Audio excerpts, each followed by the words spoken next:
The biggest lie you've been told about success and money is that they're connected. Work hard, climb the ladder, make more money, and you'll be successful and happy. Except the most miserable people I know make six figures, and some of the happiest people I know make $50,000. Meanwhile, society keeps pushing this lie because broke people working themselves to death make corporations billions.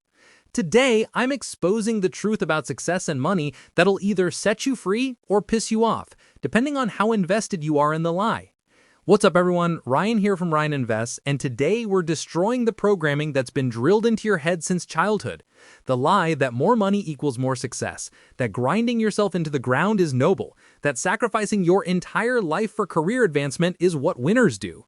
If you're making good money but still feel empty or broke and wondering if it's even worth trying, subscribe right now because this video might completely change how you think about both success and money. And smash that like button because YouTube doesn't want you seeing content that tells you to stop consuming and start living. Let me start with the lie in its purest form. If you work hard and climb the corporate ladder, you'll be successful and financially secure. This is what your parents told you, what school prepared you for, what society expects. Get good grades, get a good job, work hard, get promotions, retire at 65. That's the script. Here's the problem. The script is broken and it never actually worked. The data destroys this narrative completely. According to a Gallup poll, 60% of workers making over $100,000 report being stressed about money. They make six figures and still feel broke. Meanwhile, studies on happiness show that after about $75,000 annually, more money doesn't increase life satisfaction. You know what that means? The entire race to make more and more money is pointless after a certain threshold, yet everyone keeps running. Here's what actually happens when you follow the traditional success path. You get a good job making $60,000, you work hard, get promoted to $80,000, you upgrade your lifestyle to match. Bigger apartment, nicer car, more expensive habits. You get promoted again to $100,000. You upgrade again.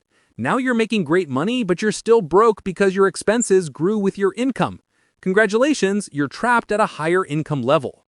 The hedonic treadmill is real. You think making $100,000 will solve all your problems. You get there and realize it doesn't. So you think $150,000 will do it. Get there, still doesn't. Maybe $200,000. The goalpost keeps moving because the problem was never the income amount, it was the belief that more money equals more happiness. But here's the darker part of the lie they don't mention. The higher you climb, the more you sacrifice. That promotion to $120,000 comes with 60-hour work weeks. The next one to $150,000 means you're answering emails at 10 p.m. and working weekends. You're making great money, but you have no time to enjoy it, your health is deteriorating, your relationships are suffering, and you're constantly stressed. I know people making $200,000 who are absolutely miserable. They can't quit because they have a mortgage based on that income, car payments, private school for kids, a lifestyle they can't downgrade without feeling like a failure. They're stuck in golden handcuffs. They have money, but zero freedom. Is that success? Society says yes, reality says hell no. Meanwhile, I know a guy who makes $55,000 as a park ranger, works 40 hours a week, spends his weekends hiking, has zero debt, saves 30% of his income, and is the happiest person I've met. By society standards, he's unsuccessful. By actual life quality standards, he's winning. The lie you've been sold is that success is external. The job title, the salary, the house, the car. Real success is internal. Freedom, fulfillment, relationships, health, peace of mind. But you can't advertise peace of mind. You can't post freedom on Instagram. So society focuses on the external stuff that looks impressive but feels empty. Here's what they never told you. Money is a tool, not a goal. The goal should be freedom, and money is just one way to buy freedom. But most people use money to buy stuff, which creates the opposite of freedom. They buy cars with payments, houses with mortgages, lifestyles with credit cards. Every purchase is another chain reducing their freedom. The wealthy understand this completely. They use money to buy time and freedom, not stuff. They'll spend $100,000 on investments that generate passive income instead of a car. They'll live below their means even when they're rich because they value freedom over appearance. The middle class does the opposite. They live at or above their means to look successful while being stressed and trapped. Let me break down what success actually looks like versus what society tells you it looks like. Society's definition: corner office, six-figure salary, luxury car, big house, designer clothes, expensive vacations, working 60 hours per week, stress constantly, no time for family, health declining, relationship suffering. But hey, your LinkedIn looks impressive. Actual success. Enough money to cover needs and some wants, work you find meaningful or tolerable, time freedom to do what you want, good health, strong relationships, low stress, autonomy over your schedule, peace of mind, not worrying about money constantly, and waking up excited instead of dreading the day. Notice how different those are? Society's version is about external validation and appearance. The real version is about internal fulfillment and actual quality of life. Most people chase society's version and wonder why they're miserable when they achieve it. The income level for actual success is way lower than you think. If you make $75,000, have no debt, invest 20%, and live in an average cost of living area, you can have everything that matters: time freedom, financial security, low stress, good life. You don't need to make $120,000. You just need to not be stupid with the money you make. But society has convinced you that you need to make as much as possible. Why? Because people making $200,000 spend $220,000, which drives the economy. Consumer spending is 70% of GDP. The entire economy depends on people spending money they don't have on stuff they don't need. If everyone lived below their means and invested the difference, the economy would collapse, but individuals would be wealthy and free. Think about that. The system needs you to stay broke and keep consuming. Your financial struggle is literally built into the economic model. They need you taking car loans, carrying credit card debt, stretching for bigger mortgages. Your debt is their profit. Your financial stress is their business model. The workplace propaganda is incredible once you see it. Work hard and you'll be rewarded. Translation: work hard so we profit while paying you as little as possible. We're a family here. Translation: we want you emotionally invested so you'll accept lower pay. Great opportunity for growth. Translation: more responsibility for barely more money. The entire corporate structure is designed to extract maximum value from you while giving back minimum compensation. Here's the truth about corporate success. Every promotion means more stress for marginally more money. The difference between $80,000 and $100,000 is $20,000, but after taxes, it's $13,000. That's $1,083 per month. For that extra $1,000, you're working 20 more hours per week and taking on massive stress. Your hourly rate might actually go down with the promotion. But you can't say no because society says climbing the ladder is success. So you take the promotion, sacrifice your life, make a bit more money, upgrade your lifestyle to match, and end up no better off, but way more stressed. Congratulations, you just got played. The alternative path that nobody talks about is find a job that pays enough and doesn't consume your life. Live below your means, invest the difference, build wealth slowly, maintain work-life balance, prioritize health and relationships, achieve financial independence through investing, not through climbing some corporate ladder that leads to nowhere. This is what early retirement people figured out. They realized the corporate game is rigged, so instead of playing it for 40 years, they play it for 10 to 15 years while investing heavily, then quit. They'd rather have freedom at 35 than a VP title at 55. The FIRE movement is just people who rejected the lie. They realized that freedom is better than status, that time is more valuable than money, that living below your means beats looking rich. So they save 50 to 70% of their income, invest it, and retire in their 30s or 40s. Society calls them weird, they call themselves free. But you don't even need to go that extreme. You just need to stop equating money with success. Success is having enough money to be comfortable while maintaining freedom, health, and relationships. That number is way lower than society tells you it is. Here's what they don't want you to know.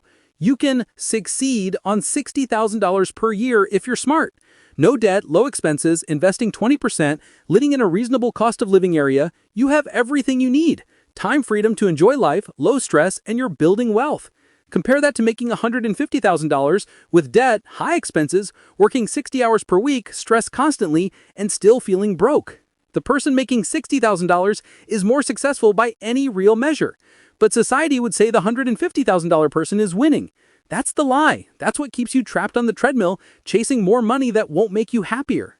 Money solves money problems. It doesn't solve life problems.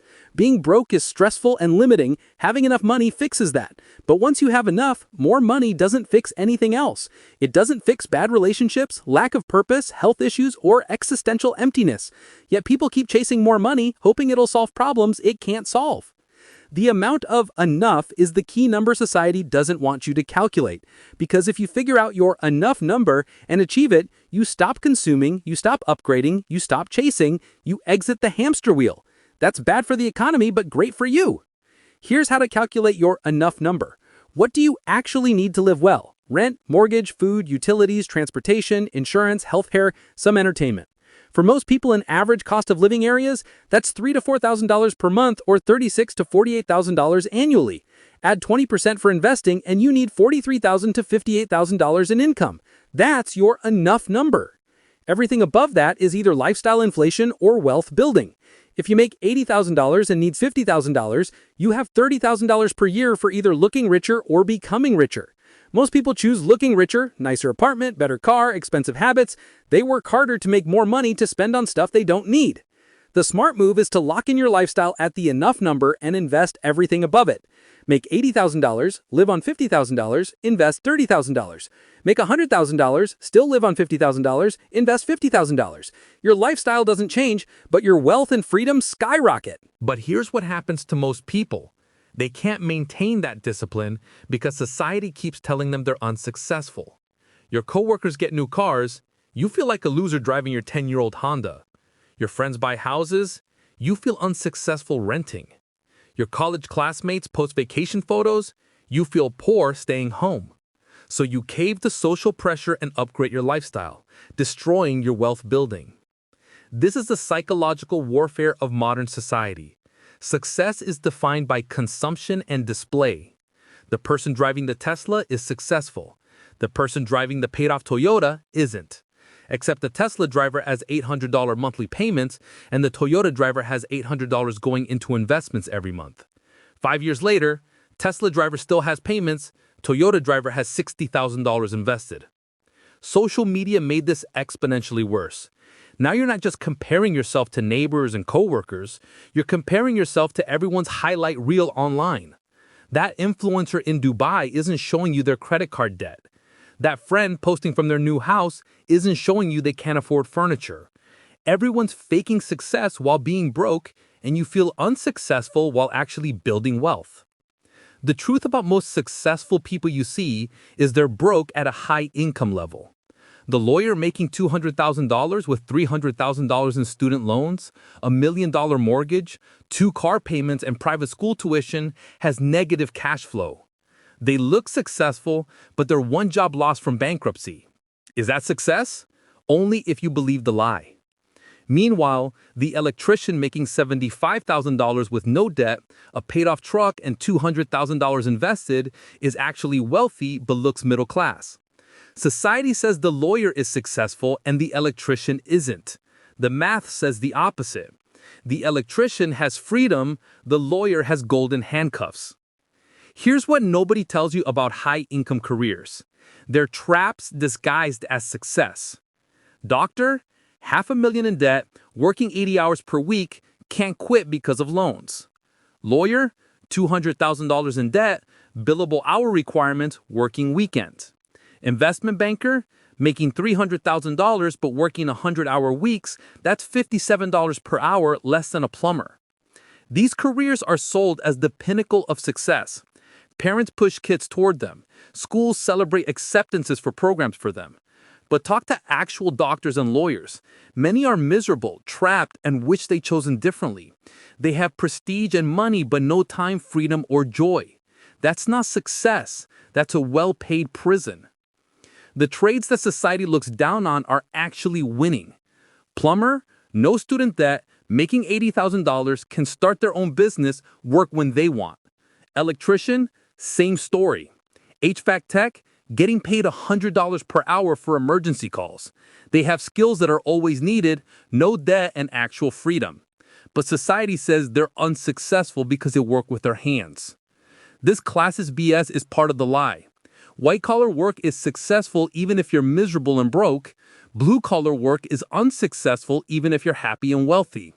It's about maintaining social hierarchies, not actual life quality. Let's talk about what money actually does and doesn't do, because this is where the lie really falls apart. Money solves basic needs, security, some convenience, and options. Money doesn't solve relationships, purpose, fulfillment, health issues caused by stress, or happiness beyond baseline comfort. Studies consistently show that lottery winners aren't happier a year after winning. They have the same baseline happiness as before, just with more stuff. Why? Because money doesn't fix internal issues. If you're unhappy making $50,000, you'll be unhappy making $500,000. The problem isn't the money. But society convinced you that more money will solve everything. Depressed? Make more money. Relationship problems? Make more money. No purpose? Make more money. Except people making millions are depressed, divorced, and purposeless all the time. Money didn't fix anything except money problems. Here's the framework for actual success that has nothing to do with income level. Autonomy, control over your time and decisions. Mastery, getting better at something meaningful. Purpose, contributing to something beyond yourself. Relationships, deep connections with people that matter. Health, physical and mental well-being. These create actual life satisfaction. Notice money isn't on the list. Money is a tool to support these things. You need enough money to have autonomy, that's financial independence. You need enough to pursue mastery without starving. You need enough to maintain health and relationships. But beyond enough, more money doesn't improve any of these. It might actually harm them if you sacrifice everything to get it. The happiest people I know have figured this out. They make enough money to be comfortable, then optimize for everything else. They take lower-paying jobs with better work-life balance. They turn down promotions that would increase stress. They live below their means to buy freedom. They prioritize time over money once basic needs are met. But this is heresy in our culture. Turning down a promotion must be a loser. Choosing work-life balance over salary, not ambitious. Living below your means must be poor. Society shames people for making choices that actually increase life satisfaction because those choices don't drive consumption. The consumption trap is the core of the lie. You're told that buying stuff equals success. Bigger house, nicer car, designer clothes, expensive vacations.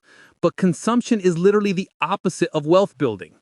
Every dollar spent on looking successful is a dollar not building actual success. The person with the $100,000 car has a car. The person who invested that $100,000 has freedom. Here's the math nobody does. That $100,000 car over 5 years costs you way more than $100,000. There's the opportunity cost, invested at 10%, that becomes $161,000. There's depreciation, the car's worth $40,000 after 5 years. There's insurance, maintenance, gas. The real cost is over $200,000 for 5 years of looking successful. That's $40,000 per year to maintain an image. Meanwhile, $40,000 per year invested for 20 years at 10% becomes $2.3 million. That's the choice. Look successful for 5 years or be wealthy for life. Most people choose looking successful because that's what society values. That's the lie keeping you broke. The retirement myth is another part of this lie. Work hard for 40 years, then retire and enjoy life. Except by 65, your health is compromised from decades of stress, your relationships suffer from prioritizing work, and you're too tired to enjoy the freedom. You traded your entire healthy life for money to enjoy when you're old and broken. The alternative is mini retirements, sabbaticals, or semi-retirement throughout life. Take a year off every 5 years. Work part-time in your 40s. Have adventures while you're young and healthy. But society says that's irresponsible. You're supposed to sacrifice your entire life for 2 decades of retirement you might not even live to see. Here's what successful people who rejected the lie do differently. They define success for themselves, not society's. They optimize for freedom and fulfillment, not money and status. They live below their means regardless of income. They invest the difference between income and expenses. They value time over money once basic needs are met. They maintain work-life balance even if it costs income. They build wealth quietly while everyone else builds image loudly. The stealth wealth concept is key. Actually, wealthy people don't look wealthy. They drive normal cars, live in normal houses, wear normal clothes. They have millions invested, but you never know. Meanwhile, people who look wealthy are usually broke. The flashy car, designer everything, constant vacations, that's usually debt and financial stress dressed up as success. This is why millionaire next door studies are so shocking to people. The average millionaire drives a 3-year-old car, lives in a middle-class neighborhood, and shops at Costco. They became millionaires by not spending money on looking like millionaires. They understood that wealth is what you don't see, the investment, the freedom, the options. The time value of money is what the consumption culture doesn't want you to understand. Every purchase today costs you multiples in the future. That $5 coffee is actually $50 in retirement. That $50,000 car is actually $500,000 in future wealth. When you understand compound interest, consumption becomes painful because you see the true cost. But society needs you consuming, not investing. The entire economy depends on you spending money you don't have on stuff you don't need. If everyone invested instead of consumed, the stock market would boom, but consumer companies would collapse. That's why the propaganda to consume is so strong. The system needs you broke and buying. Here's the action plan to escape the lie and achieve actual success. First, define what success means to you personally, not what society says, what you actually want. Freedom? Time with family? Travel? Creative work? Define it clearly. Second, calculate your enough number. What do you actually need to live well and achieve your personal definition of success? This becomes your target, not some arbitrary high income. Third, optimize for that target, not for maximum income. This might mean taking a lower paying job with better balance, moving to a cheaper area, or starting a business that gives you autonomy. Fourth, live below your means regardless of income. Lock in a lifestyle at 70% of your income and invest 30%. When income increases, maintain the same lifestyle and invest the entire increase. Fifth, ignore social pressure completely. Your coworkers' opinions don't matter. Social media is fake. The Joneses are broke.